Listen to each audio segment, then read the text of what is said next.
Olá, turma, tudo bem com vocês? Tudo ótimo? Tudo tranquilo? Tudo em paz? Eu espero que sim. Espero que vocês estejam bem e bem motivados para essa aula de filosofia. Eu sou o professor Denilson. É um prazer, uma alegria, uma honra, uma satisfação tê-los nesse momento filosófico, tá? Seja de fato bem-vindo. Desejo que você de fato tenha uma boa aula, bom momento de encontro com a filosofia, com os textos filosóficos. Estamos já concluindo os assuntos do livro, né? Primeiro bimestre, graças a Deus, estamos conseguindo concluir um bimestre com uma nova dinâmica, um novo modo de ser professor, um novo modo de ser aluno. Isso só confirma a ideia de que nós somos capazes, de superar as dificuldades do dia a dia e nós somos capazes de nos reinventar, como a gente está fazendo agora, né? Olha, meu querido aluno, olha como você tem uma grande potencialidade, você é de fato muito capaz. Então, confie em Deus, confie primeiramente em Deus, que é nosso Pai, nosso Criador, nossa força maior, Ele que está nos encorajando, nos dando saúde, as condições necessárias que precisamos todos os dias para trabalhar, para estudar, para fazer aquilo que de fato é preciso fazer. E nesse momento é preciso, é necessário, é importante estudar, adquirir o conhecimento, compreender o assunto, se preparar para as provas, para as avaliações. Então, veja que tem vários motivos pelos quais precisamos estudar mais, ler mais, prestar mais atenção nas videoaulas. Então, você é capaz, Deus está com você, tá? Acredite em Deus, tenha fé, tenha esperança. Acredite também na sua capacidade, que de fato você é muito capaz. Acredite no seu talento e você tem o apoio da escola, dos professores, da sua família, tá? Você não está sozinho. Tem muita gente envolvida, preocupada com a sua educação, com o seu sucesso, com o seu futuro, né? Isso é muito bom, a gente se sente de fato feliz, se sente amado, se sente querido e você tem o apoio, acredito, da sua família, do seu pai, da sua mãe, do seu responsável. Então, não perca essa chance de realmente se envolver, se interessar cada vez mais pelos estudos, tá? Eu sempre digo que estudar é algo muito bom, vale a pena. Você nunca vai se arrepender de ter estudado, isso eu te garanto. Você pode se arrepender de não ter estudado, mas você nunca vai se arrepender de não ter estudado, certo?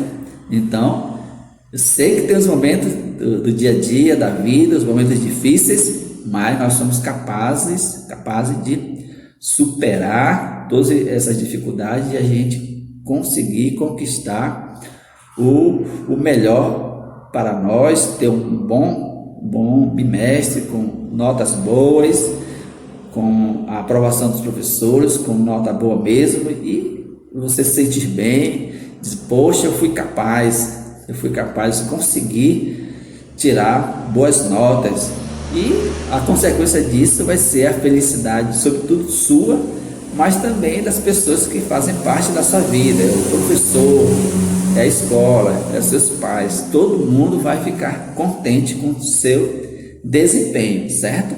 Portanto, continue firme nos estudos, não desanime, foco na videoaula, foco nas tarefas, tá?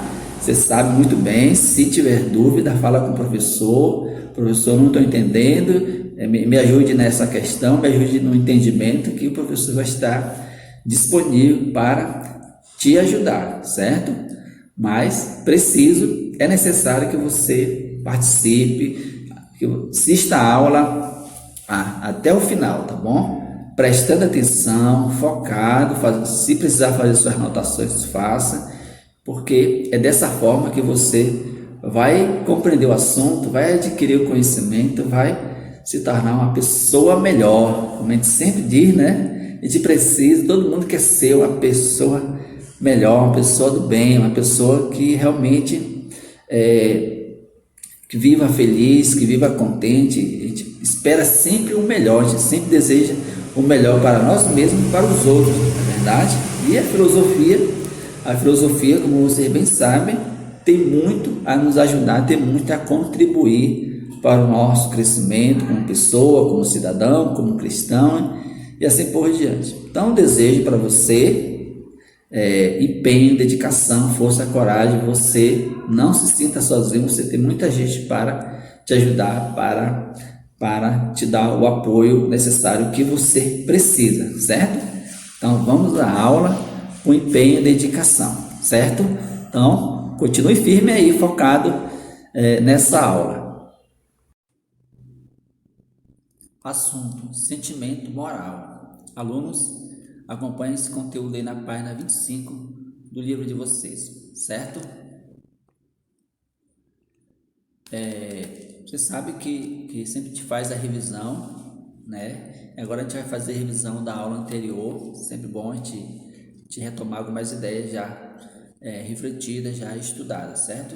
E o nosso assunto foi o conatos e paixões. E conatos, você sabe o que é? Capacidade de ser, preservar-se e agir, tá bom?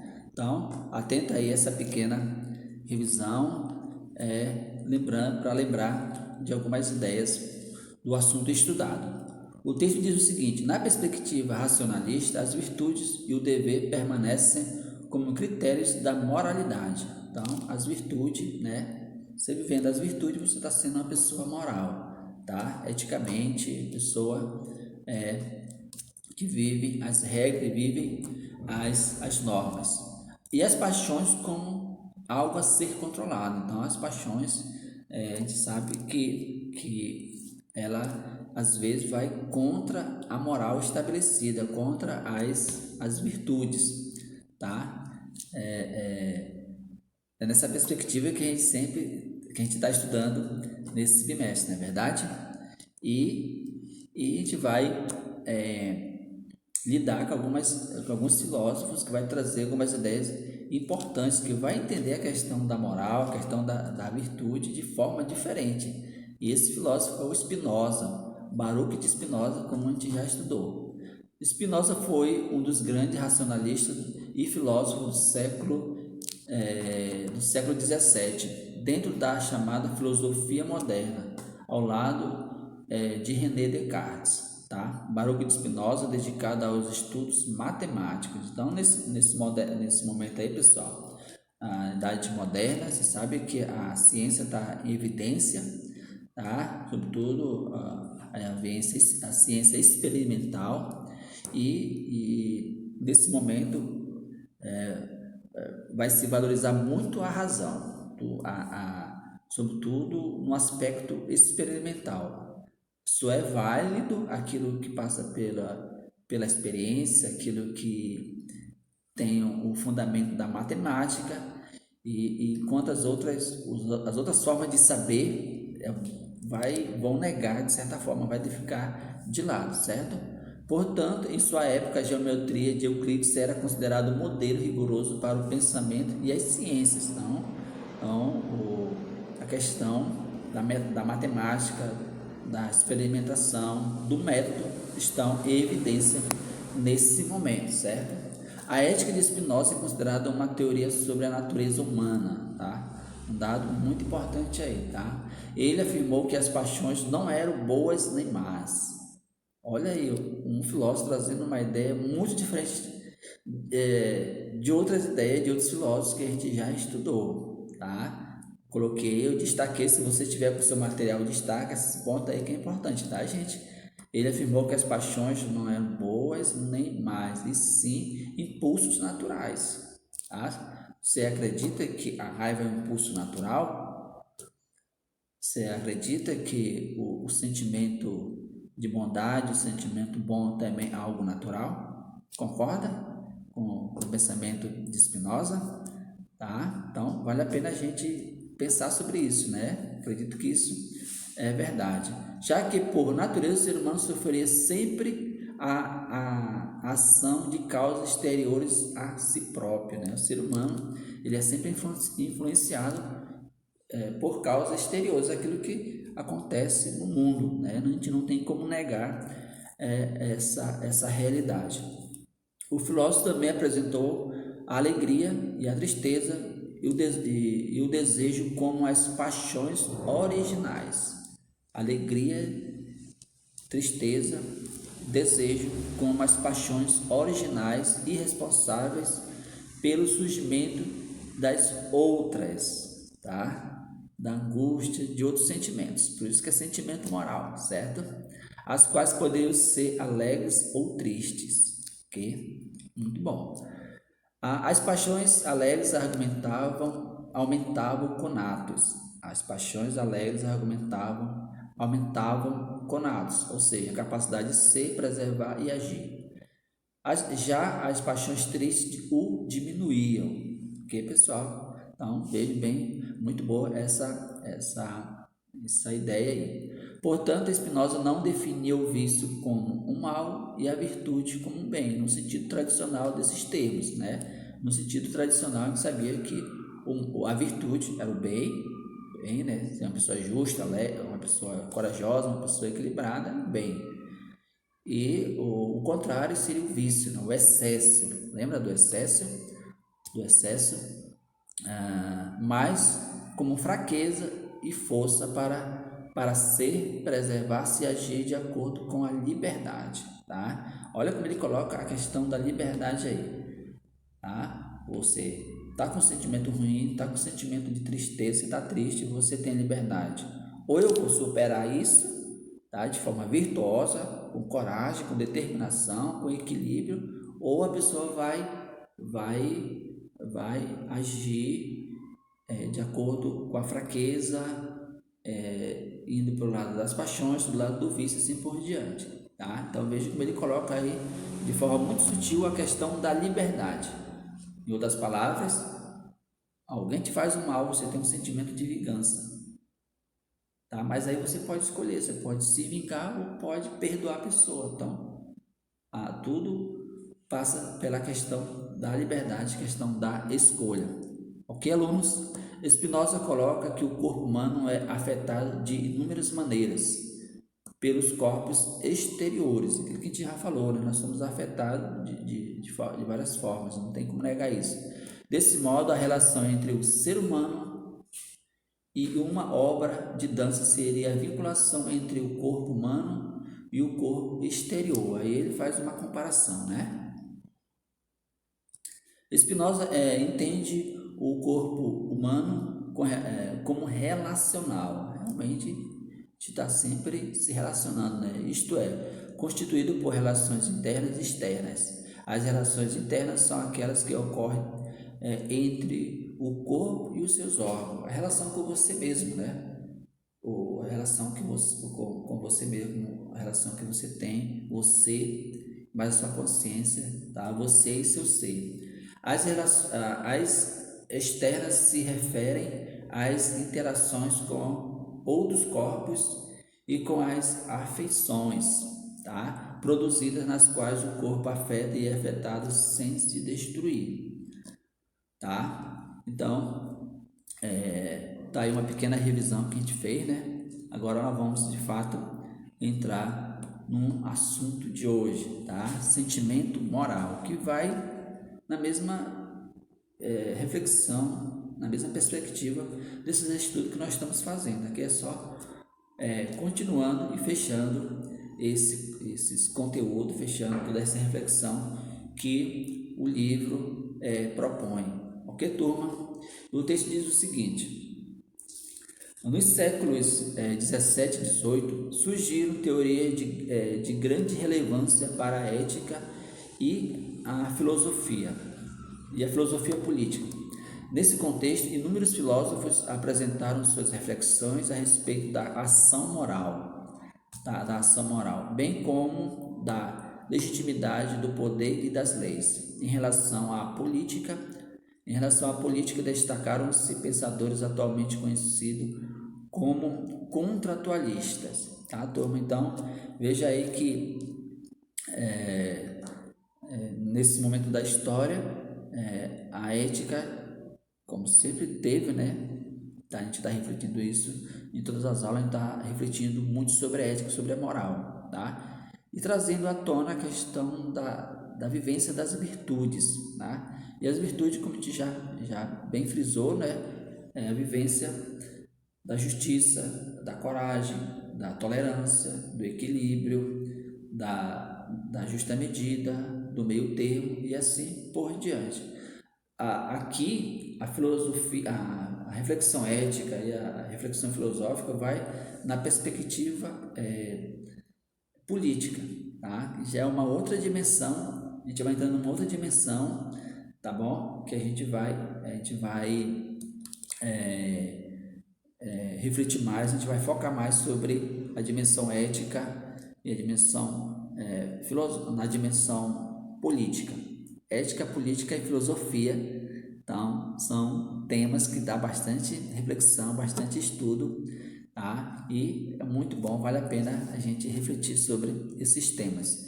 E aí tem um termo que apareceu, contratualistas, tá? Que é isso, pessoal? Em que consiste isso? São os filósofos contratualistas, tá? Eles são os filósofos que vão pensar a vida em sociedade. Na visão contratualista, a vida em sociedade ela foi feita a partir de um acordo, de um contrato. Por isso que vai surgir o contrato social que a gente vai focar, a gente vai refletir sobre isso também, ok? Conhecido como contratualista, cuja produção será estudada em outros momentos, né? Em outros momentos a gente vai falar sobre isso. Jean-Jacques Rousseau, esse é o nome, tá, pessoal? Jean-Jacques Rousseau estava entre eles e também enfatizou em sua obra um conceito que influenciou as reflexões éticas no século XVIII, tá? Um conceito realmente vai influenciar muito o século XVIII, o conceito de sentimento natural, tá? Os contratualistas, pessoal, vão refletir o ser humano enquanto ser social, um ser que vive em sociedade a partir de um contrato, a partir de um acordo, tá? Vai refletir o homem nesse contexto, mas também vai refletir o homem no seu estado natural. É dessa forma que ele vai entender o ser humano social que vive em grupo, vive em sociedade, mas também o ser humano no seu estado natural. Vamos pensar dessa forma que a gente vai entender direitinho e com isso ele vai trazer o conceito de sentimento moral. Em um cenário marcadamente racionalista, Rousseau defendeu o sentimento como caminho. Atenção, pessoal, grifei se vocês estiverem com material. Sentimento como caminho para a interioridade. Por meio dele, o ser humano poderia alcançar a consciência da liberdade e de sua unidade com a natureza e com os outros seres humanos. Então, veja aí a ideia de sentimento natural, ok? Sentimento é como se fosse o conceito de sentimento natural, ok? Segundo esse filósofo, a compreensão da natureza e de si mesmo nasceria do sentimento e não da razão. Olha só o que Rousseau está nos dizendo, pessoal, tá? A compreensão da natureza, de tudo, do mundo, do universo, tudo que existe e do próprio ser humano nasceria do sentimento, daquilo que o ser humano é por natureza, certo? O Rousseau mesmo vai dizer que o ser humano ele é bom por natureza. Na sua essência, o ser humano ele é bom, tá? E vamos além, vamos pensar assim: o ser humano ele é bom, tá? Por quê? Quem fez o ser humano? Não foi Deus? Deus fez o ser humano e Deus ele é bom. Ele é o bem supremo, ele é o Criador, ele é bondade por excelência. Dessa forma, acredito que vocês vão entender melhor essa ideia de Rousseau. Não, por isso que ele vai dizer que o ser humano, na sua essência, no seu estado natural, ele é bom. E olha o que ele vai dizer mais. Ele é bom e a sociedade, vai dizer, o ser humano ele é bom por natureza, mas a sociedade o corrompe. Essa é a visão de Rousseau. Ele vai dizer que o homem na sociedade, vivendo a partir de um contrato contratualista, né? A partir de um contrato, o ser humano vive em sociedade e a sociedade pode o corromper. Tá? A sociedade pode corromper. Olha só o que diz aí. Nasceria a compreensão da natureza e de si mesmo nasceria do sentimento e não da razão. Sendo assim, Rousseau descreveu um estado hipotético da vida humana, estado hipotético, tá, pessoal? Anterior à civilização, e nele destacou a presença de dois sentimentos ou paixões originários e complementares, uma espécie de amor próprio, ou instinto de autopreservação e a compaixão ou piedade perante o sofrimento alheio. Além disso, criticou a civilização por afastar o ser humano dessa condição natural, corrompendo a sua moralidade. Olha como esse texto só vem enfatizar a ideia que eu já havia dito antes, né? O ser humano ele é bom por natureza, mas a sociedade corrompe a sua moral, ok? Jean-Jacques Rousseau nasceu na Genebra, na Suíça, no dia 28 de junho de 1712 e faleceu em Hermenville em 2 de julho de 1778. Foi considerado um dos mais importantes filósofos do Iluminismo, né? Vocês sabem muito bem do que trata o Iluminismo. Além de ser político, escritor e compositor, acreditava que as instituições sociais corrompiam o homem, tá, gente? Grife muito bem isso aí, essa é a visão de Rousseau. As instituições sociais, a sociedade como um todo corrompe o ser humano, certo? Corrompe o ser humano, tirando-lhe a liberdade característica de seu estado natural, um estado de pureza que ficou conhecido como mito do bom selvagem. Então, o Rousseau tem esse mito, né, que está em uma de suas obras, e ele vai sempre enfatizar essa ideia, né? Uma forma de a gente entender bem o pensamento de Rousseau partindo dessa premissa de que o ser humano ele é bom por natureza, por essência, ele é moral por natureza, ele é justo por natureza, ele é ético por natureza, porém, na visão dele, o ser humano inserido no Estado, em sociedade, a sociedade o corrompe, tá? Então, vamos pensar nessa perspectiva, tá bom? Dessa forma nós vamos entender muito bem o pensamento de Rousseau. No mesmo período, o filósofo inglês David Hume, outro filósofo contratualista, tá? Foi amigo de Rousseau e depois se tornou um dos seus desafetos. Desenvolveu uma nova concepção ética, entendendo as paixões e não a razão como fundamento da ação humana, viu só? Aí já tem um contraponto aí. Segundo essa teoria, o agir humano seria motivado por impulsos, sentimentos e não por princípios racionais. Assim, Hume associava a moralidade a sentimentos como benevolência, compaixão e simpatia. Além disso, defendia a tese de que a distinção entre virtudes e vícios não seria resultado de uma avaliação racional, mas da presença ou ausência dos sentimentos que de desaprovação e culpa diante de uma ação. Portanto, ele concluiu que a moralidade não constituía objeto da razão, mas do sentimento, ok?